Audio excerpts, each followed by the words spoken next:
Joe Cocker, Have a Little Faith. Good day, sir. Yes, Robin, how are you? I'm very well, and you're looking incredibly healthy, it has to be said. To say we're on tour, I mean, we've just, it was rather nice to pop into England for a day, you know, and I stopped and had a quick pint of Young's on the way to the studio. But, no, I feel pretty good to say we've been out since August, you know. Yeah, as always, working non-stop and on the road non-stop. You seem to thrive on it more and more, I think, as you get older, as you reach your maturer years. Well, I'm not the only one, am I? I mean, God, when I was reading the paper today about all, you know, the oldies tours that are going out, Swinging Blue Jeans and Marty Wilde and all those people, God almighty. But, I mean, I think you're right. I think it's sort of I mean, we've already got the tour planned to go through to September next year, you know. So I think it's almost like an addiction, isn't it, after years of doing it, you know. I think it is for you. Have a Little Faith, a new album. In itself, a phrase that seems to sum up most of your career. I think I was just listening to that and I thought, well, yeah, it does, because you've had the support, and you've had the belief in yourself, and you've had the musicians that surround you. Mm-hmm. And Have a Little Faith really seems to sum up what you're about now. I think those people are coming to the fore, and you're re-emerging again. And people are thinking, hello, this is all right. I quite like this sort of music. And a song by John Hyatt. Yes, which oddly enough, you know, I the last two albums I'd done before this, I kept getting that song sent to me, and for some reason I would put it on one side and go, I don't know, it's not quite what I want to do, and then I was amazed to find that he'd had, you know, a hit record in Europe with it. I thought it was a demo that someone had been sending me all these years, so I apologise to John if he's tuning in, but. No, I mean, it's a pretty good song, and you're right, it just sort of catalysed what's going on the album, really. I think so. I think there's Bonnie Raitt has championed him for years, and now you as well. There's like a John Hyatt Appreciation Society. Yeah, well, I mean, I didn't, you know, I admit I was a latecomer to turn on to him, but he is a heavy talent. Absolutely. You once said that you knew best, in the record company and other critics knew best, and on this album it's got Joe Cocker, executive producer. I mean, at long last, does this mean that you're telling them the songs you want to record now?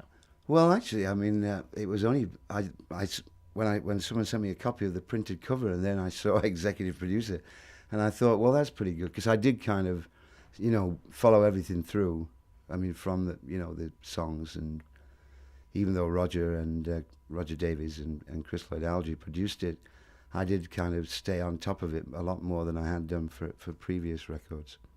Do you feel that was important now? I mean, I think it is. I think it's important that you have more control these days. Yeah, I started thinking, you know, because I had a few people comment about the last album I did, Night Calls, that there weren't many good songs on it, you know. So I sort of searched with a little more depth this time to come up with a compilation. I think you put together a very good selection with that. They balance well, actually. There's some nice songs on there. And the re-emergence started with Night Calls, continues through this record, but you were very busy in Germany, but there's this sort of area where the UK audience think, well, hang on a minute, where's Joe Cocker been? But you were working all the other territories, weren't you, for some time? Yeah, and you know, it's very odd. I'd almost given up on England as a lost territory, you know, and just sort of like think back on how things were. But when Roger Davies started managing me just over 3 years, and he said, no, Joe, I think with the record company, if we have the right attitude and go about it, we can, you know, build you back up again. And I was amazed, because we're doing Wembley Arena and Sheffield, and we're already sold 8,500 tickets. And so it's quite you know, at my age, it's a bit of a shock, actually. It is a bit of a shock, but I think there is tremendous respect for you. I think there is talking to people from all sorts of people, and you've managed to maintain that sort of level in that you said you had a pint of Young's, you know, before you came down here. You still go out with a drink with the lads, and you've kept your feet on the ground, haven't you? Even through the star period, if you will. Yeah, actually, it's getting more, Robin, now to the point where I'm feeling more responsible to, you know, I can't even have a night where I can sort of say, okay, I can forget it, you know, and just get blitzed. I mean, the shows have become really important. And, you know, I'm just scared. I mean, I had one in Paris where I just got a little ill. And it made me realise, you know, that I owe it to these kids, I think, to just always be on target, you know. So, I mean, as you say, I do like to get out and have a pop. But I have to, you know, still caution myself, you know. What I'm really doing is rock and rolling. For years, you had a habit of continually pressing the self-destruct button. Mm-hmm. I mean, it was there, and Joe, he's hit the button. He's gone away a bit. What brought you round suddenly? Was this one event or one occasion where you suddenly woke up and thought, "Hang on a minute, this is wrong for me"? No, it was odd because in the sort of 70s period, about 76 and going up to 1980, I did okay. I still worked, as you say, in Germany, where they had a following. I have a following that have stayed with me through thick and thin, you know. But it was like, I seem to remember about 78 of waking up, you know, in hotels, always like, you know, probably peed myself or something and just, you know, falling asleep and woke up going, my God, how much longer can you keep doing this? And of course, around that period, I met my wife, Pam. And so she started making me sort of believe in myself a little more. And gradually the music came together. I started taking the shows more seriously. But it's odd, you know, when I look back at that time period, because I've done intensive interviews, and whether I have a block, I don't know. But I mean, it's very hard for me to actually, not because I don't particularly want to remember, but it's very hard for me to remember. I think, you know, anybody who's had a bout with booze, you know, or and drugs, has problems with their memory in those areas. I think that probably says it in itself as well, is that that's a part that your subconscious doesn't want to remember, which isn't a bad thing, I think. Yeah, I guess unless I've got hypnotised or something. I think so. There are certain songs on this album, I think, which are really made for you. I mean, the selection has been quite inspired. Simple Things is a bit poppier than we normally expect from Joe Cocker. I mean, whose idea was this? No. I mean, that came very much at the end of the album. And I forget the writer's name now. There's three of them on this song. One of them came into the studio, and I quite liked it because, you know, usually people, when they send you, they know you're going into the studio. They send you stuff they've had on their books for, you know, decades even. So this guy wrote the tune, or that they thought about me and wrote the tune and sent it to me almost, you know, in the space of a couple of days. And as you say, it's a little bit of a pop excursion for me. But I mean, at the same time, I think it's got a, you know, it says it's quite a good little statement, you know. Works very well. Why cover Summer in the City? Well, on that one, I must admit, I was talked into it a little because Roger Davies came back from Australia to see me in Santa Barbara, and he looked all jet lagged, and he said, I had this flash on the plane of you doing Summer in the City. So I wasn't too keen on it, but when we got to the rehearsals, I remember looking around and you know, we sort of tried the song out, and it didn't seem to feel right at all to me. But then I'd been wanting to do a bit of reggae. You know, I hadn't done any reggae for a couple of records. So I thought of doing that on the bridge part, and it sort of made it seem a little more acceptable. I mean, you hit the two songs, which are probably the most commercial on the album, aren't they? I think so, but then again, I think they do lend to what you're doing. You appeared at Woodstock recently, and afterwards I'll tell you a little story about two. Both stunning performances, from what I've heard and seen, I believe. Last time, the whole experience just completely freaked you, because you flew in by helicopter. It was a massive audience. Mm-hmm.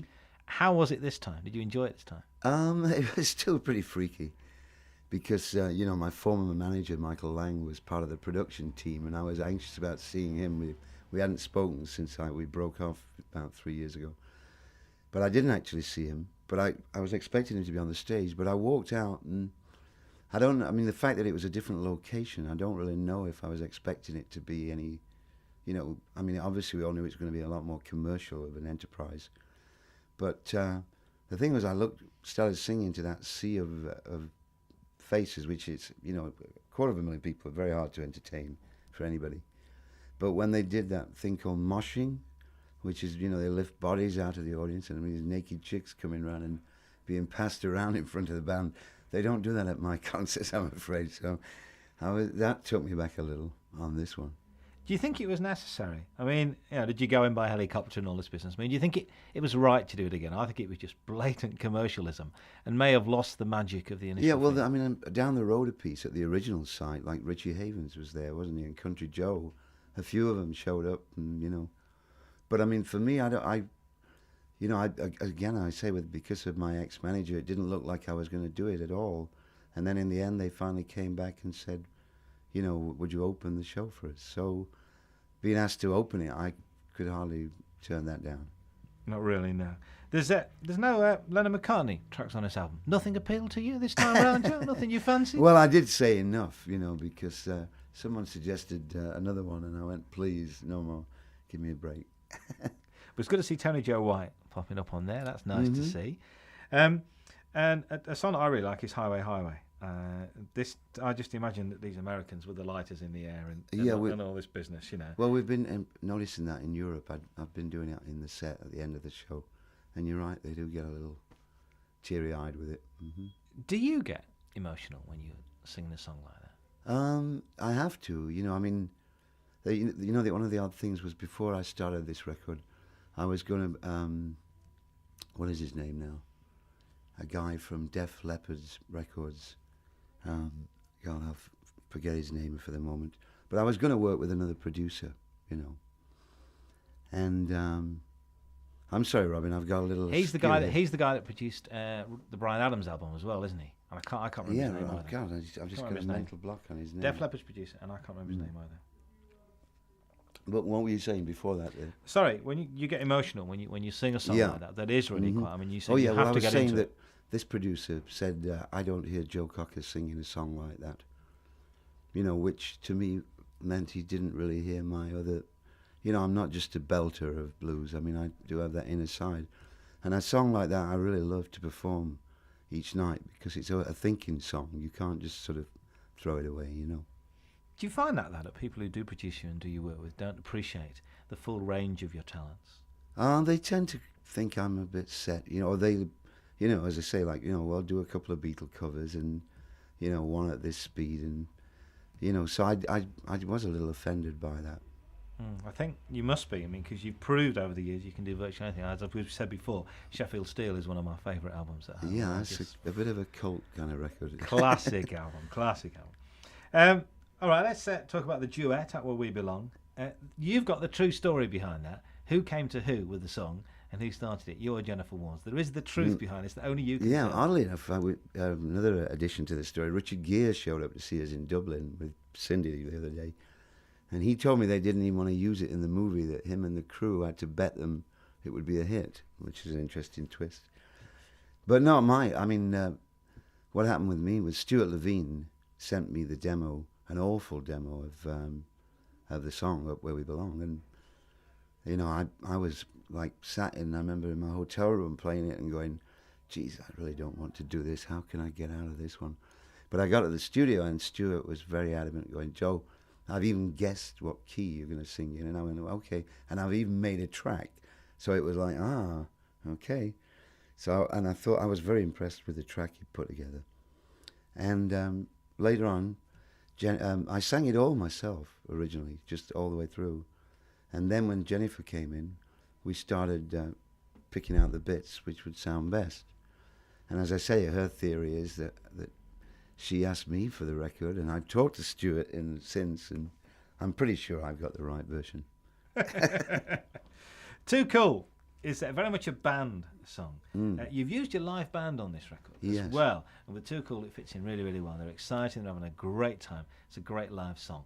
In the selection of the songs, did you think, well, I'm going to use all the guys on the road for this, so these are some of the songs I want to do? Well, oddly enough, that when that band came together, we were in LA, and the band I have a house in Santa Barbara, so that the band were already up there getting ready to go in, and the earthquake hit, a real big one.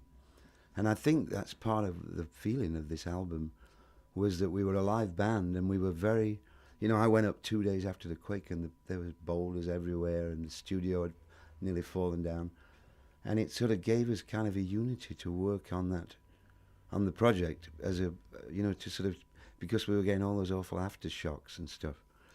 So it was, very strange. I mean, the fact that we were a live band and that it came together in that way.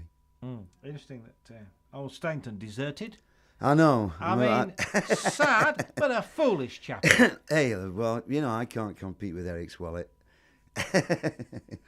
But, one of the roadies talked to him recently, and he said, "Don't count me out." So I think when Eric goes on one of his hiatuses, who knows what tomorrow may bring. Absolutely. And also, you couldn't count the fun as well. Well, if he's happy playing straight 12 bars, then for a bit, let him. You know he'll be back. Hey. Soul Time is a Will Jennings, Frankie Miller song. I would like to have been there when they wrote that. To see Frankie Miller work with him, I think, would have been stunning. Yeah. He just sat as a fly on the wall when those two were working out the song. I don't know if that was an old song or whether they collaborated in the last year or so. But I was quite, the demo was Frankie definitely doing his little, rendition. But actually, I tried doing that song recently on stage, and for some reason, it didn't quite click. Maybe we're doing it wrong. I don't know, but it's interesting. I would have thought that would have done. And there's also Robbie Robertson's Out of the Blue. Robbie Robertson, who I think now is being recognised as the great musician he always has been. Yeah, he's just done that strange record with the Indians, hasn't he? Great. It's a great album. There's a track on it called Skinwalker, which is really good. Yeah. And he, very much the blues end of R&B. Your type of song, I think. Yeah, I'm going to say it's a down kind of, bar kind of song, isn't it? But it's the sort of song I think that you enjoy doing. I'm just going to start doing it in the set. I haven't rehearsed it with the band yet, but they've worked it up. I just got to go into a sound check one day, and we're going to give it a try with a live audience. Do you try stuff out on live audiences? Do you see how it goes with a live audience? No, I rarely do stuff before I go in the studio, unless it's something remote, old stuff like Ray Charles tunes or whatever. No. Ray Charles still a hero? Yes, really. Although I didn't quite know how to take the last album because they had Greg Fillinganes playing piano. What a thing to do to ask Ray not to play. Seems a bit sacrilegious, doesn't it? For the fans, isn't it? Tony Joe White makes two contributions to this. One co-written by you, Angeline. You've been mates for some time with Tony Joe White, haven't you? Is he managed by Roger as well? Yes, he is. But he's had an ear infection that's been bugging him that apparently affects his balance, and he's not been out much at all for the last year or so. But it was real nice. He sent me up to Colorado. He sent me a fishing rod that a preacher friend of his had made down in Arkansas, and it was just a little 7-foot fly rod, and perfect. Is that still a hobby? Is that still? I took it up just last year, and I can enjoy. It's it's very relaxing to get out and stand in a river, for a few hours and hear the music of the water. I was going to say, do you sing to yourself when you sat there fishing? When I'm what? I sat there fishing. Do you sing to yourself? No, there's too much going on. I'm too scared of falling in the water to be actually. Don't want to frighten the fish either. Absolutely. John Miles joins in with Hell and High Water. What a belting song. What a belting song. That's serious song now. Yeah. John Miles, I think his music, is nice to use. On Night Calls, Now the Magic Is Gone, he's on this album as well. A good old lad who you enjoy. Do you enjoy doing Hell and High Water? Is that a song you enjoy? Do you know, I've not done it again. I've not tried that out on stage yet. And you think that would be a stumper, huh? Because it's a full power pressure song, and I just didn't know if I could find a spot in the set for that kind of feel. It's almost like Little Feat, you know what I mean? The kind of feel to it, yeah. So maybe you're right, Robin. Maybe we'll try that out. Well, I think you should try that. Telling me how to put my set together. You said to me before that you get sent a whole bucket of songs that people think Joe Cocker should sing. There's the duet and everything else. Did you find anything good in the box this time?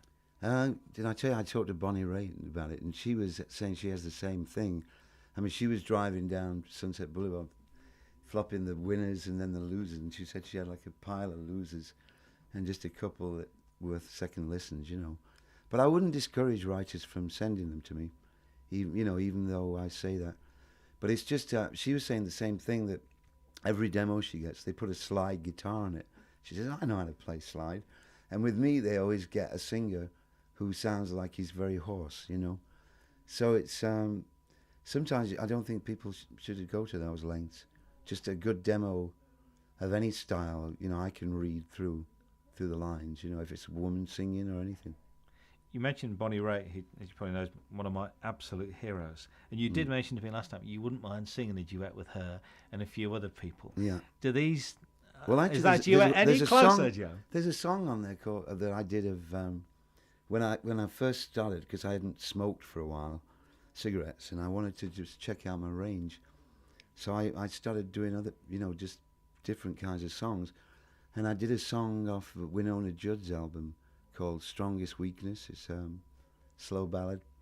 And Bonnie actually sings on the parts of the chorus, just the two of us. But we didn't include it on the record.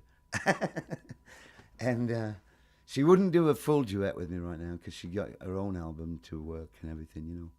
But yeah, it seems odd that for some reason that we left that track off. Oh, there's time, Joel. There is time. It'll show up on a B-side somewhere, right? Oh, I hope not. Hope not at all. But there is a duet on this with Becca Bramlett. Yeah. Now, there's a connection with Becca Bramlett in the Mad Dogs tour. I know. That was the Delaney and Bonnie band, wasn't it? It's quite remarkable. She really. wasn't one of the kids, by the way, at your feet. No. I mean, but Mad Dogs and Englishman tour was 1970, and her mother, right, Bonnie Bramlett, actually sang with us in the choir for quite a few shows with Rita Coolidge, you know, and Daniel Matthew Moore and all those guys. And it's quite remarkable because she's about 25, I think. She's singing with Fleetwood Mac now. But when she came in the studio, I mean, her mother, she has that certain... When she started singing, it was like a very natural soul. You know what I mean? I was like, oh, boy, it took me back, you know, because, you know, often when Frank Sinatra Jr. or whatever, when the talent gets passed on, it doesn't always melt. I mean, it melts down somewhere. So I was really impressed with her voice. You feel it worked well with you? You feel the nice comparisons there? Well, here in England, it didn't do very well. I think apparently you've been flooded with duets of late. But I mean, and I don't know, but I thought it was a good vocal performance on her part, especially. I'm interested that she has joined Fleetwood Mac in that she's nothing like Christine or Stevie. She's more sort of bluesy based, and I wonder if Fleetwood Mac are going to go in a different direction now. It just seems Yeah, well, I was almost wondering if she'd be better off with a solo career. But I Yeah, guess probably. with Dave Mason, and I saw a little clip on TV, so they are doing a different kind of thing, right? Oh yeah, because You know. Dave Mason's with her now, isn't he? Mhm. Yeah, that's right. Interesting. Are you still? So we discussed Bonnie Raitt. Are there any other ladies that you still like to sing with? Well, I think, you know, Annie Lennox, wouldn't that be something, man?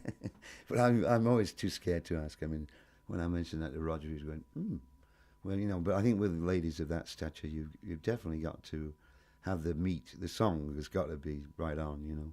You can't just offer them, say, hey, you know, do anything with me. But so I keep looking for that kind of, you know, the right vehicle, as we say. It seems to me that this album overall has been produced a lot more than some of your earlier stuff. You've possibly lost the rawness on some tracks. Was that intentional to produce it more? Do you know what I mean? I think just with the combination of us all work, you know, Roger and Chris Lloyd Alge, because I've worked with Chris on records before, you know, with Charlie Midnight on the Unchain My Heart album and When the Night Comes. So it was, but as I say, I don't know whether it was the earthquake or whatever happened, but we got in there and everything seemed to have a flow of sound, you know, which is quite good because the last few albums I've had like 3 or 4 producers and it makes them a little disjointed in sound. So whether that's what you mean or not by being more produced, I'm not sure. I think it is. I think hopefully you don't go too far down that line. Yeah, I get think, too sweet, you mean? Yeah, I think the rawness has to be. It's like listening to a blues Well, I song. like to use real strings, and we did use those on a couple of tracks, right? Do you still like to use, as you say, real strings? Do you like to use real instruments as much as you can? Yeah, I mean, you know, simple things. I mean, that was the only one that we used like a synthesized drum because it had a very technical kind of part. So, I mean, you know, I guess there's always that, you know, it was odd. I was listening to Tony Braxton's album, you know, on the, because I don't listen to enough modern music maybe. And then after a while my ears started to accept the artificial drum a little more. But it's very hard for my ears because I've always enjoyed that real thwack, you know. So, I mean, to hear those little kind of drums, it's tough for me to deal with. Always nice to hear that technical term, the real thwack. Yes. What it's all about. Hugh Padgham, I think, was the expert on the thwack. And finally, what goes through your mind just before you go on stage in Sheffield? Not that I've smoked anything illegal. Because, I mean, I forgot the lyrics to a song the other night, which, you know, just shows you we had 2 days off and I didn't do my homework. So, I mean, that's all. I just really want to hopefully you know, you can. My voice is a bit like the weather. You can never guarantee it's going to be on, right? You know, I mean, I always hope that I'm going to be on form, but I mean, I have. That's why I still, even being straight, I have my highs and lows. You know that I've never, you know, which I'd rather have than just have a media. You know, I'm sort of average kind of level. So I just have to hope that on Sheffield night I'll be on form. And are those 2 hours still very special to you? Pardon? Are those 2 hours on stage still very special? They really are. You know, I mean, it's quite magical. I was impressed the other day. We had these, you know, I keep going on about how young the audience are, you know, but we had these young girls down the front who showed up like everywhere we went for like about 20 shows, man, you know. So I mean, apart from that, it's just you know, you do the video, you do loads of it, press, and then finally you get round to that time when you get to go out there and with all the guys, you know, and just hit it. And it's thank God, that's a lot of fun. Joe Cocker, thank you very much. Thank you, Robin. Down with Mr. Cocker again. It's good to see you back. And Organic, what a project. How much of this is breeding an idea and spirit and yours? Because I get the feeling the two of you met somewhere along the line with this idea. Well, not really.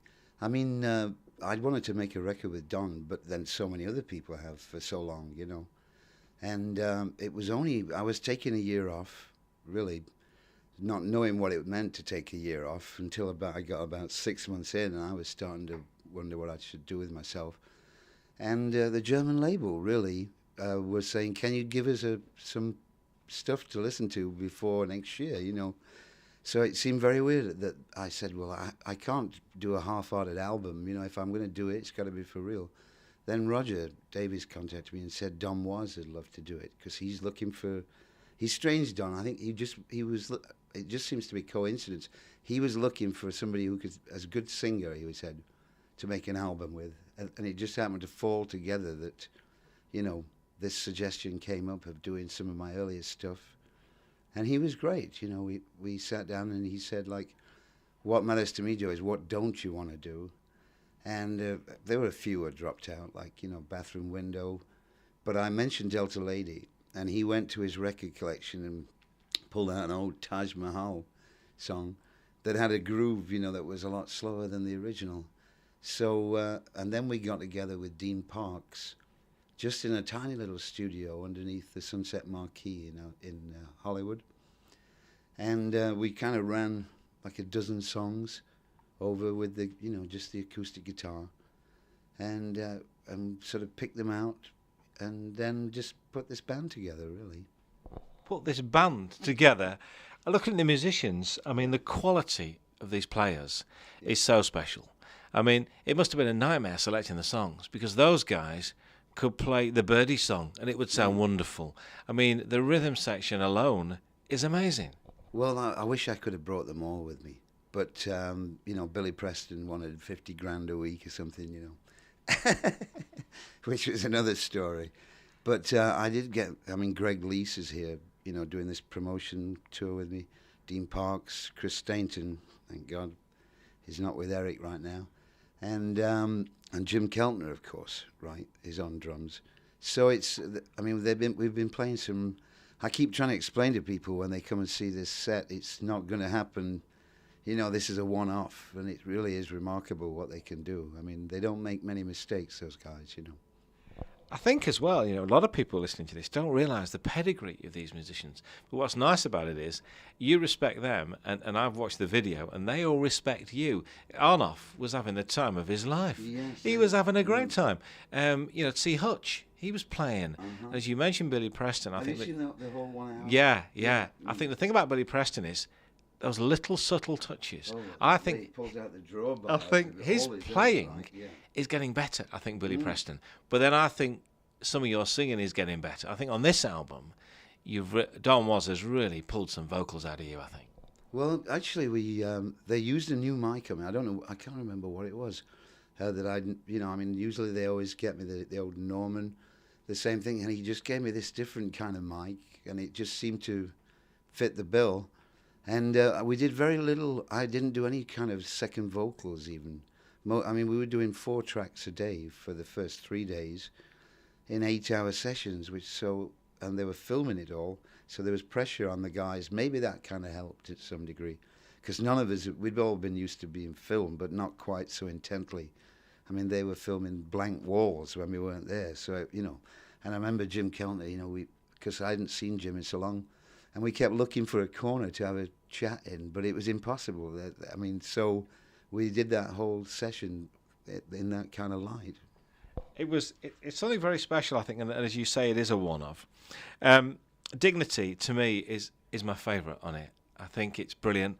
And I've said to you before, what happened to Sheffield Steel? I think this is the album that should have followed Sheffield Steel, because there was a Dylan song on that as well. And Dignity, the bluesy R&B version of Dignity, is absolutely stunning. Why pick a Dylan song like that? That is just shows you where I am in Colorado. You know, it sounds like we're sort of out in the middle of nowhere, but it's actually got quite a old hippie community. And in one of the villages, Paonia, which is about 3 villages away from us, everyone still partakes of being DJs on the local radio, you know, and so you hear all this stuff, and then there's like an R&B afternoon. So I was just driving around, and this track came on, and I don't know which Bob album it's off, you know, but I was I thought, God, you know, how did I miss this one down the line? So I just like the tune. I must admit, I cut it down a bit, because like there's about 14 verses, so you know how Bob gets. But even so, I mean, it's been a long time since I've done a Dylan number, so I thought we were overdue for one. The purists, and I've spoken to quite a few people about this record, are going to say, thank God he's done what he does best, because a lot of people thought your last 2 records were a bit overproduced and going a bit too glossy for Joe Cocker, and possibly lost your vocal talents a bit. How would you answer that? Well, also, I mean, there's a kind of opposite to that, because as I say, I just came from Germany and France, and some of the interviewers were kind of having a go at me about making this as as an album to make money, you know, as if I'd just done it as a filler or something, you know, which is not the case. And maybe there's something to be said. I mean, I'd love to do another album with Don that is a studio album, you know, like songs like Heart Full of Rain of Tony Joe White. So we did something more in depth, you know, that without going into the older songs. But you never know what his schedule is. I mean, I tried to drop a few hints on him, you know, because I think you're right. I mean, that might be true that we were getting up, you know, it's sort of always, people are always trying to tempt you with those kind of songs that go off, you know, on a different tangent. So I appreciate that criticism, to be honest. I think as well, you know, that so many people have said to me how much whether they've heard stuff of this, that they do love it. Good to see that on this also, the writers feature on the tracks, which is quite unusual, because Tony Joe White is on High Lonesome Blue, which is just one you co-wrote, but it works so well. And I think, you know, Keltner's there with this little bit, and the drummers, that was remarkable. And the way the 2 of them just took off on that song, and to watch Tony Joe White get into it as well, to have the writer playing on his own song is great, isn't it? Yeah, but like the weirdest thing was watching Arnoff and Keltner do this thing that one would do the foot drum, you know, like normally a drummer will do a hi-hat part, and they didn't do it consciously. They just both took on these different roles. You know, one would be doing the foot drum, the other one would be doing the hi-hat closing. I've never seen drummers do that, ever. So why use 2 drummers? I mean, on High Lonesome Blue, when it comes through, why use the 2 drummers? Whose idea was it? I really let, you know, because when Don first approached me about, you know, how about us doing, you know, getting a live band on the floor, and I'm going, okay, seem to think I've heard this story. But, so I more or less, he originally said, but how about maybe Booker T, you know, and the MGs. But and then he came back about they had a different schedule or something was wrong, you know. So we ended up in the direction we took. But he knew all the people. Like, I mean, he could talk to Billy. And then the strange thing was, day one, we were all in our places and no Billy Preston. And he sent a message that he got migraine. So we thought that was it. We thought we'd never see him. But day after, he showed up, and then he was great from then on. I think Randy Newman, of course, plays on Sail Away. And as Don Moore says, it's not very often you get Randy Newman as a session musician. That must have been amazing.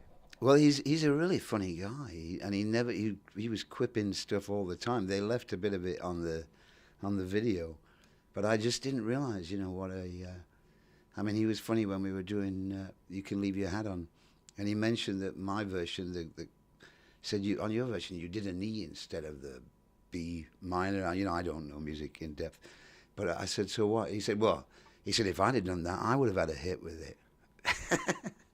He's always thinking of. I thought it was a bit curt of me, but I said to him, Randy, because I think the only thing he put out was that Faust album, right?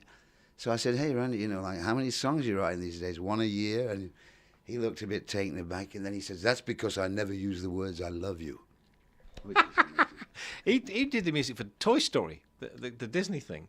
Randy Newman did the music for that. He does a lot of film stuff. Right, well, I didn't know that the Newman family, Neapolitan was telling me they're quite something, Alfred and the whole works, right? Yeah.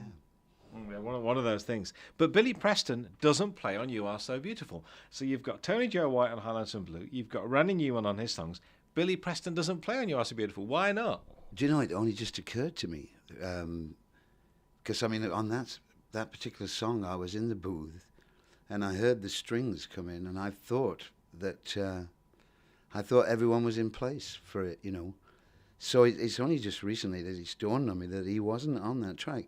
So I asked Chris Stainton today, and he said we were all too embarrassed to ask him about it, to play, because he wrote it. And I said, how ridiculous. I did, but I'll get to the bottom of that story eventually. And I think "Can't Find My Way Home" has Billy Preston at his best. But then you've got to have a Hammond organ on a Steve Winwood song written in that vein. Yeah. Did you get that from you've recorded that before, haven't you? Right. Did you get that from the Blind Faith album, or did you just hear it somewhere? I always liked that Blind Faith record, and I thought, even though I couldn't sing it in Steve Winwood's key, right? I always the first time I recorded, I didn't think we did it kind of justice, really. But this time, we all got very kind of caught up, because, as you say, Billy did that natural solo, and I could see him through the glass, and he was beaming away and doing his stuff. And I remember, as we finished, I walked out the studio, and one of the engineers from the next session was drooling outside and listening at the door, going, he said, that's the quintessential version. And okay. Joe Cocker and Billy Preston together. Delta Lady gets a new frock on this album. The Lady returns, and a different version. Why? I thought the original was pretty good. Why have you done this? Yeah, only because, as I said, Don was saying, Joe, is there anything you don't want to do? So I said, well, how about she came in through the bathroom window? I tried doing that again, and it never happens on stage. Delta Lady didn't seem to happen. Because, if you listen to the beat of the original, it's very out of context with anything that's going on today. But then I guess you could say all my stuff is really. But we just gave it an R&B feel, to just trying to lock it in a bit better. For me, I sing it a little differently than I used to, because it helped me rephrase it a little better. I just think I quite like them both now, actually. But I was a bit, how difficult is it going to be to transfer this to a live auditorium? You've got some of the musicians with you now, yeah. And the wonderful Mr. Stainton, of course. But it's going to be difficult to transfer this, because, as you say, you're doing this little tour, but people are going to be a bit, it's a rare opportunity. Is this just a one-off tour and that's it for this project? Well, I have Ken Stange on, who's trying to fill Billy's shoes, playing the organ. And Ken's a great player. He's toured with me a couple of times. He lives in LA, and obviously you can't, fill Billy's shoes. But at the same time, we get a very real kind of. I think the people who've been to see it have been very surprised. We've had a great reception, because the acoustic nature of all the songs, and especially like Greg Lease playing the slide guitar, really gives it a lot of presence. The whole songs, like when we do "You and I," the Stevie Wonder song, people really, more than I noticed even when I've done ballads like "You Are So Beautiful," before, when I always do. But on this, you really can hear a pin drop on all the songs. I think these versions tug more at the emotional heartstrings, I think, listening to these. Especially You Are So Beautiful, you mentioned that. And I think in the studio as well, what I liked about the video that I saw and some of the responses in the studio is that at the end of nearly every track you hear, it goes quiet and you'll hear, yeah. Or either you'll say, yeah, I think that works. It's as if there's a magic there, a presence there that you haven't felt for a long time in your career. I'm very pleased you hear that, because it was quite a buzz. Just that I think I hope they show the video on some TV format, because I think it's worthwhile just to get an idea of how, I mean, those guys, they didn't even, I mean, usually when you make albums, they go in and they patch up lots of mistakes and stuff. They did very little of that, hardly any. So it was like really just true playing. It's something I think that more people should do. I mean, I just think I see this as the beginning of a little offshoot every now and then that Joe Cocker might have. Yes, you'll do your other albums, and they'll be received and everything that goes with it. You'll tour with it, but I think you've got the anchoring for this now. I think you quite like doing this, and with acoustic guitar, you've not worked with acoustic guitar in this way before, and you get some rewards for that personally, I think. That, the strange thing was when Don first got in touch with me, he said, well, think about what we're going to do. And I remember making a note one night and writing, You Are So Beautiful, try acoustic guitar. But when we got down there, I'd never discussed this with him, but it was almost like telepathic that he showed it with Dean Parks. And Dean just has that way of playing chords. So, I mean, we were listening to him today. I just did some radio with just voice and Chris Stainton and Dean and myself. And he's remarkable. I was so pleased that we dragged him out of the studio for a change. I spoke to Melissa Etheridge recently, and I always tell the story about when you did Woodstock 2, and I'm in my car in Blackpool, and you come on, and you do with a little help. So I wind the window down, and a crowd of people gather around the car, and they're listening to this. So I can remember exactly where I was when that happened. And I put it to her, and she said, well, do you know where I was? So it was like, I was on the stage. And I'm going, But that was a magic moment. And I get the impression that during the making of this album, there were some of those magic moments, some of those moments that you'll sit down in years to come with a drink in a bar somewhere and go, do you remember when Randy Newman did this? Were there some little special moments in the making of this album? I guess, I'll have to wait for a bit of retrospect. But we did one version of Sail Away, Randy and myself, without any accompaniment, just voice and piano, which could quite have well made it to the record. Because, it's such a dark song, that, And he was saying to me, he said, well, Joe, he said, if you're going to do this, you've got to do it the way I wrote it. And I said, what am I doing wrong? One thing I got wrong, I kept singing, ain't no mamba snake. And he's going, what the hell is a mamba snake? It was a mamba snake. I think I've got it the right way around. Maybe it's the other way around. Maybe it should be mamba snake. But the other thing that really freaked me out was, I was talking to Tony Joe about it later, but he said the line, there's, what is it now?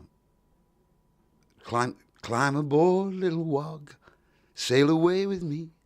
Meaning, I said, hey, I'm an Englishman. That is kind of, offensive. But if you get into the depth of that song, Sail Away, it's really about him, inviting. I mean, you've got to understand Randy's sense of humor, I guess. But it's a very black kind of song about, someone talking to the Negro slaves, right? I mean, if you think about it. Deep song. But it's interesting, those moments, I think, are wonderful. But you're right, man. But I found the whole experience to be exciting, because we'd all do the tracks and then go and listen in the booth after each track. And I was probably the only guy there drinking. I drank a load of Coronas, just to, because I get very excited when there's all that, there's that much talent. There's bound to be some electricity in the air. Absolutely, and it lubricates the voice, doesn't it, as well? It It's does, purely medicinal. It does it go? Well, the last time I spoke to you, I said, "How are you?" He said, "Great." I said, "I've just had a pint of Young's and I'm in good form." Why didn't Human Touch and Something make it onto the album, but have turned up as extra cuts on the CDs? Why didn't they make it? Well, I think that was a bit naughty. No one consulted me about it. But oddly enough, in the States, they want to use the Keb Mo tune.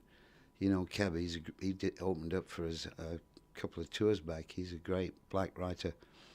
But in the States, they love that song, Has Anybody Seen My Girl? Which I do on the live set. And but with the other one, that I really didn't think we did it. You know, the Bruce song. And one time there was talk of Bruce coming in and playing on the session, which you know, it's got a hell of a lot of words to it, that song. And so I never really learnt it properly. I mean, I was still reading it off the sheet when we did it.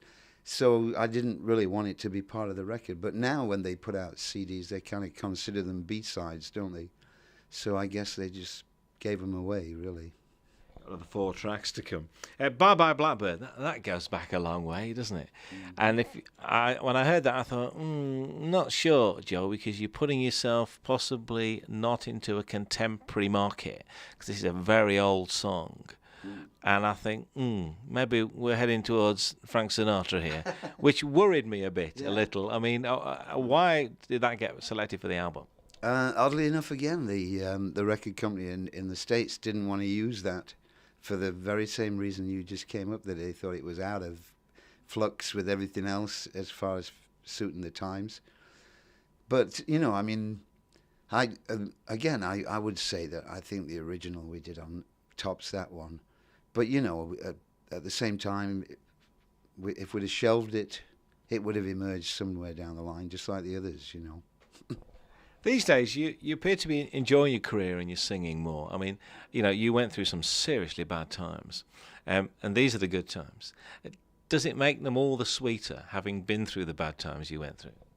I'm always aware that, you know, that those bad times are just a bad fall away, you know what I mean? No matter what, I mean, you never know what can go wrong in your life. I mean, when I was, you know, Robert Downey Jr., that great actor, who did the Chaplin story. And then suddenly you see this kid who's had all this, you know, brilliant career. Suddenly his woman walks out on him. He's taking heroin. He's got guns. I mean, you never know in life just what can come up again. But I just always, I mean, I like to think that I'm on course these days.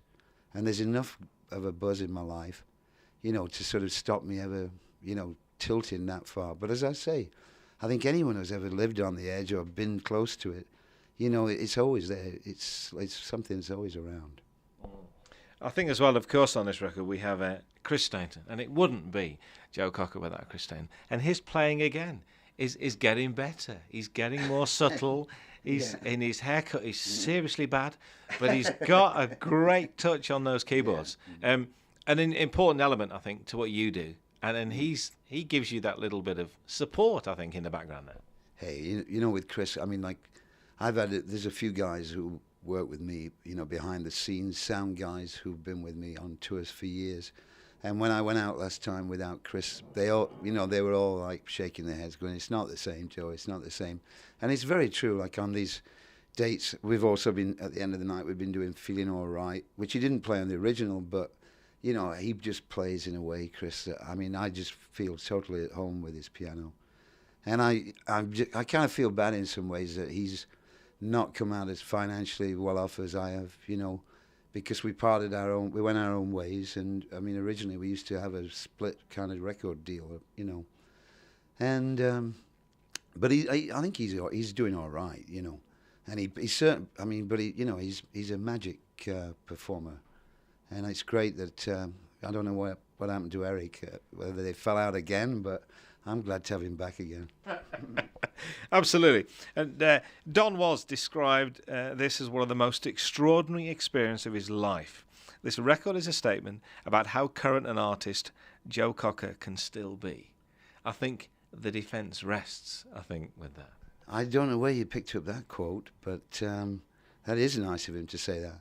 In some, you know, but I mean, I think if you take the session, at face value, I think I'm just an equal part, because really the inspro just bounces off everyone who is on the floor there.